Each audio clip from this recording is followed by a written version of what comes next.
Hello friend, welcome to another important topic. आज का हमने टॉपिक लिया है क्लास 10 विज्ञान के ऑब्जेक्टिव क्वेश्चन में, और इस सेशन में जो स्टार्ट होगा वो बहुविकल्पीय प्रश्नों के आंसर होंगे। ठीक है, तो आइए स्टार्ट करते हैं आज का important objective MCQ question class 10 subject science.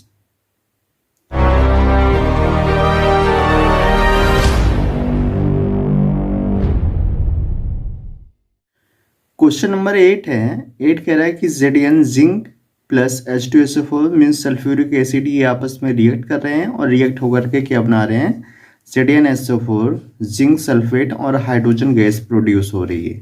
अपक्रिया है। अब इसमें ऑप्शन दिया है, ए है संयोजन अपक्रिया, बी विस्थापन, सी वियोजन अपक्रिया, डी द्विविस्थापन अपक्रिया।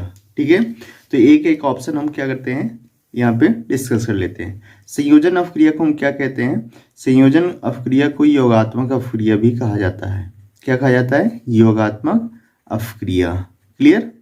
अब यहाँ पे योगात्मक अपक्रिया का मतलब क्या होगा? योग होगा। योग का मतलब क्या होता है कि जहाँ पर 2 or more रिएक्टेंट मीन्स 2 या 2 से अधिक अभिकर्मक मिल करके एकल उत्पाद बनाया, उसे हम क्या कहते हैं? योगात्मक या संयोजन अपक्रिया। एग्जाम्पल की अगर बात किया जाए तो यहाँ पर क्या हो जाएगा, CH2 double bond CH2 plus, इसको हम रिएक्ट करा दे रहे हैं किससे? HBr से। अब ये दोनों मिलकर के क्या बना लेंगे CH3 बॉन्ड CH2Br। क्लियर? तो यहाँ पे एक अभिकर्मक क्या है? एथिलीन है, और दूसरा अभिकर्मक क्या है? Hydrogen bromide. और ये दोनों कंबाइंड होकर के, संयुक्त होकर के क्या बना रहे हैं? ब्रोमो एथेन बना रहे हैं। ठीक है, नेक्स्ट है विस्थापन अपक्रिया। विस्थापन अपक्रिया अगर यहाँ पर देखा जाए तो क्वेश्चन नंबर 8 का यही सही ऑप्शन होगा। क्यों होगा? क्योंकि Zn जो जिंक मेटल है, जिंक धातु है, वो हाइड्रोजन को सल्फ्यूरिक एसिड से क्या कर दे रही है? हाइड्रोजन गैस में विस्थापित कर दे रही है। ठीक है, तो ये हो जाएगा विस्थापन अपक्रिया। बात कर लेते हैं वियोजन अपक्रिया की। वियोजन अपक्रिया की अगर बात किया जाए तो जैसे हम PCl5 ले लेते हैं और PCl5 को हम गर्म करें, तो गर्म करने पर क्या होगा? ये PCl3 और Cl2 में टूट जाता है। क्लियर? या अदर रिएक्शन की अगर हम बात करें तो CaCO3 कैल्शियम कार्बोनेट होगा, और इसको भी अगर हम हीट करेंगे तो ये कैल्शियम ऑक्साइड और कार्बन डाइऑक्साइड में टूट जाता है। तो यहाँ पे कहने का मतलब है कि अभिकर्मक कितने हैं? अभिकर्मक एक एक लिए गए हैं। ठीक है, और यहाँ पर 2 उत्पाद दे रहे हैं। ठीक है, 2 उत्पाद दे रहे हैं, तो ये क्या कर रहे हैं? टूट जा रहे हैं। मीन्स इसमें क्या हो रहा है? अपघटन हो रहा है। क्या हो रहा है? अपघटन हो रहा है। तो ये अपघटन की अपक्रिया भी कहलाती है, तो वियोजन अपक्रिया हो जाएगी। ठीक है, चलिए आगे बढ़ते हैं नेक्स्ट क्वेश्चन पर। कह रहा है Na2CO3 का प्रचलित नाम है। कहने का मतलब है जो ये Na2CO3 लिया गया है, इसका कॉमन नेम पूछा है। ठीक है, Na2CO3 का क्या पूछा है? कॉमन नेम पूछा है। तो अगर कॉमन नेम की बात किया जाए या प्रचलित नाम कह रहा है तो इसका कॉमन नेम क्या होगा? अब यहाँ पर क्या है? Na है। Na को हम क्या लिखेंगे? Na को लिखेंगे सोडियम। क्या लिखेंगे? सोडियम। ठीक है, और CO3 को क्या लिखेंगे? कार्बोनेट। ठीक है, तो ये जो सोडियम कार्बोनेट है ये क्या कहलाता है? इसको हम कहते हैं washing soda. Means option number C जो यहाँ पर है यही क्या हो जाएगा? राइट आंसर हो जाएगा। ठीक है, धावन सोडा यही क्या हो जाएगा? Na2CO3 का प्रचलित नाम होगा। अगर ब्लीचिंग पाउडर या व्यंजक चूड़ की बात किया जाए तो व्यंजक चूड़ हम किसे कहते हैं? व्यंजक का मतलब क्या होता है? रंजक मीन्स होता है रंग, रंजक मीन्स रंग होगा, और आगे वी लग गया मीन्स जो रंग को खत्म कर दे उसे हम क्या कहते हैं? व्यंजक चूर्ण कहते हैं। व्यंजक चूर्ण का फार्मूला क्या होता है? CaOCl2 होता है। इसका केमिकल नेम क्या होगा? Calcium hypochloride. ठीक है, कैल्शियम हाइपोक्लोराइड हो जाएगा। और ये जो व्यंजक चूर्ण है ये जल को क्या करता है? ये जीवाणुनाशी भी है। मीन्स उसमें अगर जीवाणु होंगे, जर्म होंगे तो उसको खत्म कर देता है, या जल को शुद्ध करने के लिए भी व्यंजक चूर्ण का प्रयोग किया जाता है। बेकिंग सोडा या इसी का दूसरा नाम होता है खाने का सोडा। क्या बोलते हैं इसको? खाने का सोडा बोलते हैं। किसको? बेकिंग सोडा को। अगर फार्मूले की बात किया जाए तो फार्मूला क्या होगा इसका? NaHCO3 हो जाएगा। प्लास्टर ऑफ पेरिस डी क्या कह रहा है? प्लास्टर ऑफ पेरिस का क्या होता है? CaSO4 into half H2O। ठीक है। अगर इसके रासायनिक नाम की बात करें तो रासायनिक नाम होगा कैल्शियम सल्फेट हेमी हाइड्रेट। ठीक है, हेमी हाफ लगाया तो इसलिए हेमी। अगर 2 होता तो डाई, ठीक है, डाई हाइड्रेट हो जाता। तो ये प्लास्टर ऑफ पेरिस है, तो प्लास्टर ऑफ पेरिस का क्या हो जाएगा? Calcium sulphate hemihydrate. और अगर यहीं पर जिप्सम की बात करें, ठीक है, जिप्सम की बात करें तो जिप्सम का क्या होता है? CaSO4 into 2H2O। ठीक है, ये जिप्सम का फार्मूला हो जाएगा। क्लियर? चलिए आगे बढ़ते हैं नेक्स्ट क्वेश्चन पर। नेक्स्ट क्वेश्चन कह रहा है कि निम्नलिखित में क्षार धातु हैं। देखिए क्षार धातु कहाँ के होते हैं? एस ब्लॉक के जो एलिमेंट होते हैं, एस ब्लॉक के जितने भी तत्व होंगे वो सारे के सारे क्या कहलाते हैं? क्षार धातु और क्षारीय मृदा धातु। एस ब्लॉक में 2 वर्ग होते हैं, वर्ग 1 और वर्ग 2। तो वर्ग 1 के तत्व को हम क्या कहते हैं? क्षार धातु या क्षारीय धातु। और वर्ग 2 के तत्वों को हम क्या कहते हैं? क्षारीय मृदा धातु कहते हैं। ठीक है, तो ऐसे एटम जिनके आउटर सेल में बाह्यतम कोश में केवल 1 इलेक्ट्रॉन हो, कितने हो? नंबर ऑफ इलेक्ट्रॉन कितने हो? 1 हो, वही क्या कहलाएगा? क्षार धातु कहलाएगा। तो सोडियम जो है यहाँ का सोडियम राइट आंसर हो जाएगा, क्योंकि सोडियम का एटॉमिक नंबर 11 होता है और अगर इसका इलेक्ट्रॉनिक कॉन्फ़िगरेशन करेंगे 281 हो जाएगा। तो ये सोडियम क्या है? क्षार धातु है। क्लियर? आयरन क्या है? आयरन है P ब्लॉक का, जिसे हम कहते हैं संक्रमण तत्व। मैग्नीशियम क्या है? मैग्नीशियम है आपका क्षारीय मृदा धातु। क्या है? क्षारीय मृदा धातु। और Au क्या है? Au गोल्ड है, जिसे हम कहते हैं सोना। ठीक है, Au क्या है? सोना, या इसी को हम बोलते हैं गोल्ड। ठीक है, तो यहाँ पे जो आयरन है Fe, ये भी संक्रमण धातु है और ये भी क्या है? संक्रमण धातु है। ठीक है, क्लियर? चलिए चलते हैं नेक्स्ट पेज पर। नेक्स्ट क्वेश्चन है, क्वेश्चन नंबर क्या है? क्वेश्चन नंबर 11 कह रहा है कि कॉलम ए में दिए गए यौगिकों का सुमेलन कॉलम बी में दिए गए उनके उदाहरणों से कीजिए। अब यहाँ पर कॉलम ए क्या कह रहा है? कॉलम ए में ऑप्शन ABCD करके है, फिर कॉलम बी में उसके स्ट्रक्चर दिए गए हैं। ठीक है, तो यहाँ पर क्या कह रहा है? कह रहा है कि कॉलम ए में पहले की अगर हम बात करें तो पहला कह रहा है हेलो एल्केन। हेलो मीन्स क्या होता है? हेलो मीन्स होता है हैलोजन, मीन्स एक्स। और एक्स बराबर क्या होगा? एक्स बराबर हो जाएगा फ्लोरीन हो जाएगा, क्लोरीन हो जाएगा, ब्रोमीन हो जाएगा, आयोडीन हो जाएगा। ये सारे के सारे क्या होंगे? हाइलोजन है। और एल्केन का मतलब क्या होगा? कार्बन कार्बन बीच में सिंगल बॉन्ड। तो जहाँ पर अब इन चारों में से आपको ये देखना है कि कहीं पर फ्लोरीन, क्लोरीन, ब्रोमीन या आयोडीन है कि नहीं है, और साथ में क्या होना चाहिए? कार्बन और कार्बन बीच में सिंगल बॉन्ड होना चाहिए। तो ऑप्शन नंबर अगर सेकेंड देखेंगे तो यहाँ पर Cl है और सभी कार्बन्स के बीच में क्या है? सिंगल बॉन्ड है। तो कहने के मतलब ए में हो जाएगा क्या? ए में हो जाएगा सेकेंड। ठीक है, अब बी देखते हैं। बी में कह रहा है एल्कोहल। एल्कोहल का फंक्शनल ग्रुप क्या होता है? बॉन्ड OH होता है। ठीक है, अब कंपाउंड में हम चेक कर लेंगे कहाँ पर बॉन्ड OH लगा है, तो देखेंगे यहाँ पर बॉन्ड OH है, मीन्स बी का हो जाएगा फर्स्ट। ठीक है, कीटोन। कीटोन का फंक्शनल ग्रुप क्या होता है? कार्बन कार्बन कार्बन और ऑक्सीजन यहाँ पर क्या होंगे? डबल बॉन्ड के थ्रू जुड़ते हैं। तो यहाँ देखेंगे तो ये आपका है कीटोन। ठीक है, तो सी हो जाएगा 4 से। और बचा एल्कीन। एल्कीन का मतलब कार्बन कार्बन के बीच में डबल बॉन्ड होता है। सॉरी, मैंने ध्यान नहीं दिया। ठीक है, तो कीटोन क्या होता है?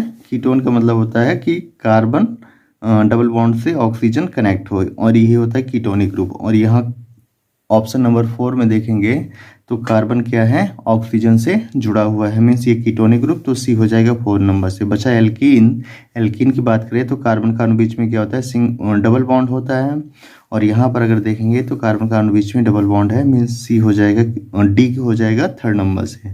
तो ए किससे आया? ए आया सेकेंड। अब ए में सेकेंड यहाँ भी है और ये यहाँ भी है, तो इसका मतलब ए में 3rd आ रहा है, तो ये दोनों ऑप्शन गलत है। अब या तो ए हो सकता है या तो बी हो सकता है। अब बी देखिए OH कहाँ आ रहा है, OH फर्स्ट नंबर पर, तो OH मीन्स बी वाला आ रहा है फर्स्ट नंबर पर, बी आ रहा है फर्स्ट नंबर पर, तो यही ऑप्शन आपका क्या हो जाएगा, सही हो जाएगा।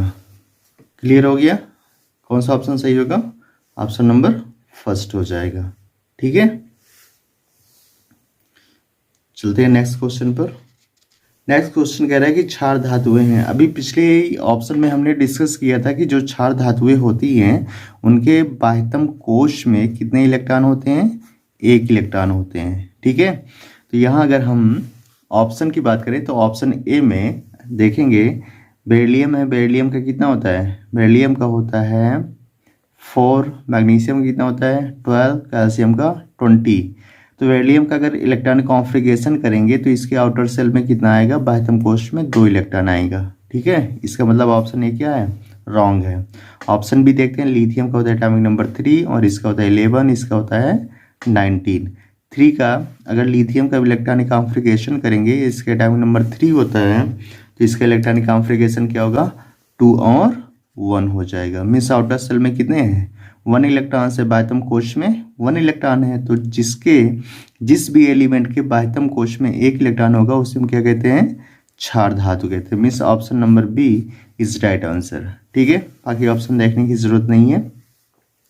नेक्स्ट क्वेश्चन है 13, कह रहा है एल्काइन का सामान्य सूत्र होता है। ठीक है, अब ये जो एल्काइन आता है ये कहाँ आता है, ये आता है हाइड्रोकार्बन में। हाइड्रोकार्बन कितने प्रकार के होंगे, हाइड्रोकार्बन 2 प्रकार के होंगे, एक होगा संतृप्त और दूसरा क्या होगा, असंतृप्त। ठीक है, असंतृप्त, क्या लिख रहे हैं यार, असंतृप्त। संतृप्त में कौन आएगा, संतृप्त में आता है एल्केन। ठीक है, असंतृप्त में कौन आएंगे, असंतृप्त होते हैं 2, एक होता है एल्कीन और दूसरा होता है एल्काइन। क्या होता है, एल्काइन। एल्केन किसे कहते हैं, कार्बन कार्बन बीच में single bond, alkane carbon carbon बीच में डबल बॉन्ड तो एल्कीन, और एल्काइन हो जाएगा कार्बन कार्बन बीच में ट्रिपल बॉन्ड। ठीक है, अब इनके अगर सामान्य सूत्र की बात किया जाए तो सामान्य सूत्र क्या होता है एल्केन का, एल्केन का होता है CnH2n + 2। एल्कीन का अगर बात करें तो CnH2n, और एल्काइन की बात करें तो CnH2n-2। मीन्स ये जहाँ मिल जाएगा वही ऑप्शन आपका सही होगा, और ऑप्शन नंबर सी क्या है आपका, राइट आंसर है। क्लियर, चलते हैं क्वेश्चन नंबर 14 की तरफ। क्वेश्चन नंबर 14 बायो से आ गया है आपका। ठीक है, क्या कह रहा है, पौधों में जड़ों द्वारा अवशोषित जल व खनिज लवण का परिवहन किसके माध्यम से होता है। तो जब बात है किसकी, जल की, तो जल कौन ले जाता है, जा फार हो जाएगा जाइलम। ठीक है, क्या हो जाएगा, जाइलम। तो जा जल में क्या है, जा है, और यहाँ पर जा फिर क्या हो जाएगा, जाइलम हो जाएगा। तो ऑप्शन नंबर ए आपका सही हो जाएगा। फ्लोएम रंध्र क्या होता है, रंध्र जो पत्तियों में छोटे छोटे छिद्र होते हैं उसी को बोलते हैं रंध्र, और रंध्र से क्या होता है, गैसों का आदान प्रदान होता है। अब कौन कौन सी गैस लगती है, ऑक्सीजन लगता है, ऑक्सीजन बाहर निकलती है, कार्बन डाइऑक्साइड अंदर जाती है। क्लियर, नेक्स्ट क्वेश्चन नंबर 14 की तरफ चलते हैं। क्वेश्चन नंबर 14 क्या कह रहा है कि स्वस्थ मनुष्य में सामान्य रक्तदाब होता है। तो ये जो नॉर्मल बीपी की बात हो रही है, ब्लड प्रेशर की बात हो रही है, तो ब्लड प्रेशर जो होता है वो कितना होता है, मैक्सिमम 120 होना, 120 से ज़्यादा नहीं होना चाहिए, और न्यूनतम कितना होना चाहिए, 80 होना चाहिए। मीन्स ऑप्शन नंबर सी अगर देखेंगे तो ये क्या दे रखा है, 120 से 80। ठीक है, यही एक स्वस्थ मनुष्य का सामान्य रक्तदाब होता है। क्लियर, कह रहा है निम्नलिखित में से कौन सा समजात अंगों का ठीक है सर्वश्रेष्ठ उदाहरण है। तो समजात अंग किसे कहते हैं, ऐसे अंग जो क्या करते हैं, बनावट में और संरचना में, ठीक है, बनावट या संरचना में क्या हो, समान प्रकार के होते हैं। ठीक है, उसी को हम क्या कहते हैं, समजात अंग कहते हैं। तो अगर यहाँ करें पक्षियों, ऑप्शन नंबर ए है चमगादड़ व पक्षियों के पंख। तो चमगादड़ भी किस में आता है, स्तनधारी में आता है, और पक्षियों के पक्षियों के पंख, तो जो पक्षियों के पंख होते हैं और ये चमगादड़ का पंख, ठीक है, दोनों समानता तो प्रदर्शित करते हैं, लेकिन इस पे कह रहा है कि समजात अंग का सर्वश्रेष्ठ उदाहरण। तो हमें क्या ढूंढना है, सबसे अच्छा एग्जाम्पल क्या होगा, पक्षियों के पंख व स्तनधारियों के अग्रपाद। पाद का मतलब क्या होगा, पैर से हो जाएगा, और जब पैर से हो जाएगा तो ये ऑप्शन गलत होगा, क्योंकि स्तनधारी मीन्स मनुष्य की अगर बात किया जाए तो मनुष्य का जो हाथ होता है वो क्या करता है, पक्षियों के अंग से समानता प्रदर्शित करता है। पक्षियों व कीटों, कीट आ गया मीन्स गलत, कीट है यहाँ भी, मीन्स ऑप्शन नंबर ए क्या होगा, सबसे ज्यादा बेटर होगा। ठीक है, नेक्स्ट क्वेश्चन है क्वेश्चन नंबर 18 क्वेश्चन नंबर 17 है, सॉरी। मेंडल के अनुसार मटर के पौधे में निम्नलिखित में से कौन सा जीनोटाइप लंबे तने व झुर्रीदार बीजों का लक्षण व्यक्त करेगा। जीनोटाइप का मतलब ये होता है कि जैसे अगर हम एक गुण ले लें कि पौधा कैसा है, लंबा है, और दूसरा क्या है, पौधा बौना है, तो इसके जो ये युग्मक हैं, एक कैपिटल टी और ये दूसरा कैपिटल टी, तो ये इसके क्या है, जीन है, क्या है, जीन है, और यही जीन ही क्या कहलाता है, जीनोटाइप कहलाता है। तो यहाँ कह रहा है लंबा, लंबे तने मीन्स पौधा कैसा होना चाहिए, लंबा होना चाहिए, तो इसके लिए क्या होगा, कैपिटल टी। ठीक है, अब झुर्रीदार के लिए क्या होता है, small T, sorry small R. झुर्रीदार बीजों के लक्षण, तो ये क्या प्रदर्शित करता है, लंबा और ये गोल, मीन्स ये गलत हो जाएगा।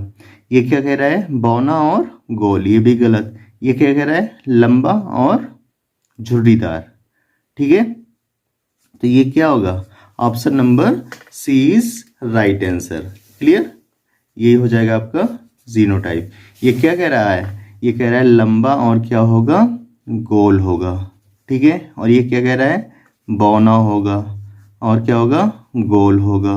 और ये क्या कह रहा है, ये कह रहा है लंबा होगा और झुर्रीदार होगा। ठीक है, ये हो जाएगा झुर्रीदार। और ये क्या कह रहा है, बौना और झुर्रीदार कह रहा है। क्लियर, आई थिंक, आशा है कि ये टॉपिक आपको अच्छे से समझ में आ रहा है। समझ में आ रहा है तो वीडियो को लाइक करें, चैनल पर नए हैं तो चैनल को सब्सक्राइब करें, और अपने फ्रेंडों में अवश्य शेयर करें। आगे बढ़ते हैं नेक्स्ट क्वेश्चन पे, क्वेश्चन नंबर 18 कह रहा है कि द्विविखंडन विधि द्वारा अलैंगिक जनन होता है। फर्स्ट ऑप्शन है अमीबा में, सेकंड है प्लाज्मोडियम में, सी है ब्रायोफिलम या अजूबा में, डी है आलू में। ठीक है, तो द्विविखंडन का मतलब, खंडन की अगर बात किया जाए तो खंडन मीन्स क्या होता है, टूटना होता है। ठीक है, और द्विव लगा है तो इसका मतलब कि दो पार्ट में वो टूट जाए। ठीक है, और ये सारे जनन कैसे होंगे, अलैंगिक होंगे। तो अगर अमीबा की बात किया जाए तो अमीबा क्या होता है, अमीबा जो है, जैसे ये क्या है, ये अमीबा हो गया, अब धीरे धीरे क्या करेगा, ये टू पार्ट में डिवाइड हो जाएगा, और इस तरह से दो अमीबा बन जाता है। ठीक है, तो द्विविखंडन हो जाएगा। और अगर प्लाज्मोडियम की बात करें तो प्लाज्मोडियम किस में पाया जाता है, जो मच्छर मलेरिया फैलाता है उसमें एक प्रोटोजोआ पाया जाता है जिसे हम प्लाज्मोडियम कहते हैं, और उसमें क्या होता है, बहुविखंडन होता है। क्या होता है, बहुविखंडन मीन्स वो एक ही रहेगा जीव, एक ही प्लाज्मोडियम रहेगा, लेकिन वो 2 or more मीन्स 2 या 2 से अधिक पार्ट में डिवाइड हो जाएगा और सारे नए प्लाज्मोडियम बन जाते हैं। तो ये आता है बहुविखंडन में। ये ऑप्शन क्या है, रॉन्ग हो जाएगा।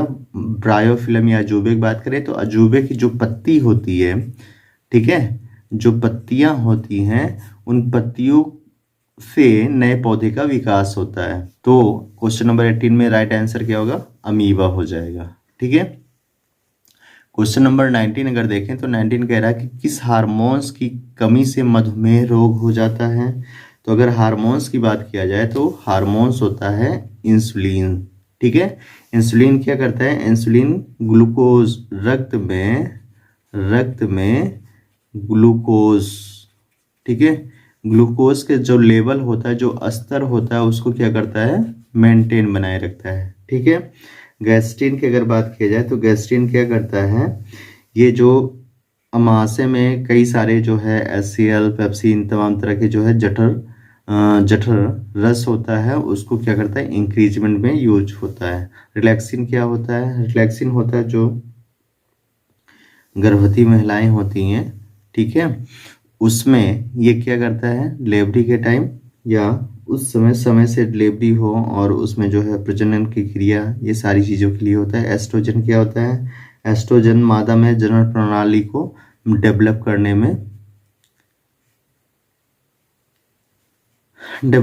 में क्या करता है, हेल्प करता है, या उनकी जो है एस्ट्रोजन, या जो महिलाएं होती हैं उसमें एस्ट्रोजन अगर स्टार्ट हो गया तो फिर तमाम तरह की प्रक्रियाएं चेंज होती हैं, बॉडी में बहुत सारे चेंजेस होते हैं, ठीक है। तो क्वेश्चन नंबर 20 हम देखते हैं, जठर ग्रंथियां उपस्थित होती है। तो जठर ग्रंथियां कहाँ उपस्थित होती है, अमाशय में, ठीक है, अमाशय में।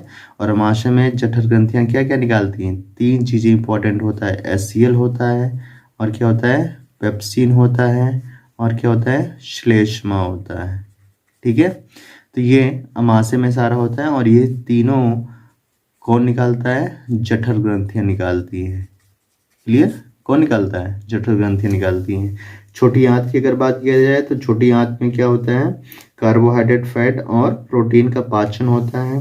और अगर यहाँ पे अग्नाशय की बात करें तो अग्नाशय क्या करता है, अग्नाशय इंसुलिन नाम का हार्मोन रिलीज करता है जो ग्लूकोज की मात्रा को कंट्रोल करता है। कहाँ की मात्रा को, रक्त में उपस्थित ग्लूकोज की मात्रा को कंट्रोल करता है, ठीक है। बड़ी आंत की अगर बात किया जाए तो बड़ी आंत में क्या होता है, जल का अवशोषण होता है। क्या होता है, जल का अवशोषण, ठीक है। आई थिंक ये आपको समझ में आ रहा होगा। यहीं पे हम अपना टॉपिक क्या करते हैं, एंड करते हैं। मिलते हैं किसी नए अदर इंपॉर्टेंट टॉपिक के साथ, तब तक के लिए बाय बाय, जय हिंद, जय भारत।